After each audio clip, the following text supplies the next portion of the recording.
સુરતના કામરેજ વિસ્તારમાં આવેલ આત્મીય સંસ્કારધામ સ્વામિનારાયણ મંદિરના બાથરૂમમાંથી 2 વિદ્યાર્થિનીઓના રહસ્યમય રીતે મૃતદેહ મળી આવ્યા હતા. સનસનાટી ભરી ઘટના પ્રકાશમાં આવતા જ સમગ્ર પંથકમાં અરેરાટી વ્યાપી ગઈ હતી. ઘટનાની જાણ થતાં જ પોલીસ કાફલો ઘટના સ્થળે પહોંચી ગયો હતો. પોલીસની પ્રાથમિક તપાસમાં ચોંકાવનારી વિગતો સામે આવી છે. જપ્ત કરાયેલા મોબાઈલની તપાસ કરતાં જાણવા મળ્યું હતું કે બંને વિદ્યાર્થિનીઓએ આત્મહત્યા કરતા પહેલાં કઈ રીતે આપઘાત કરવો તે અંગે ગૂગલ અને અન્ય માધ્યમો પર સર્ચ કર્યું હતું. પોલીસને ઘટના સ્થળેથી એટલે કે બાથરૂમમાંથી 1 ઇન્જેક્શન અને 3 દવાની બોટલ મળી આવી છે, જે શંકા પ્રેરે છે કે કોઈ ઝેરી દવા ઇન્જેક્શન દ્વારા લેવામાં આવી હોઈ શકે છે.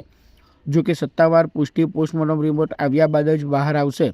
હાલ એફએસએલની ટીમ દ્વારા નમૂનાઓ લેવામાં આવ્યા છે અને ઝીણવટભરી તપાસ હાથ ધરવામાં આવી છે. પોલીસે હાલ અકસ્માત મોતનો ગુનો દાખલ કર્યો છે. આ બંને યુવતીઓએ આટલું અંતિમ પગલું શા માટે ભર્યું? શું તેમના પર કોઈ દબાણ હતું કે અન્ય કોઈ કારણ? આ દિશામાં પોલીસે મૃતકના પરિવારજનો અને તેમના મિત્રોની પૂછપરછ શરૂ કરી છે. અત્રે ઉલ્લેખનીય છે કે સ્વામિનારાયણ મંદિર જેવા પવિત્ર સ્થળે વિદ્યાર્થિનીઓએ કેમ આ જગ્યા પસંદ કરી તે પણ એક તપાસનો વિષય છે. હાલ તો પોલીસ રિપોર્ટની રાહ જોઈ રહી છે.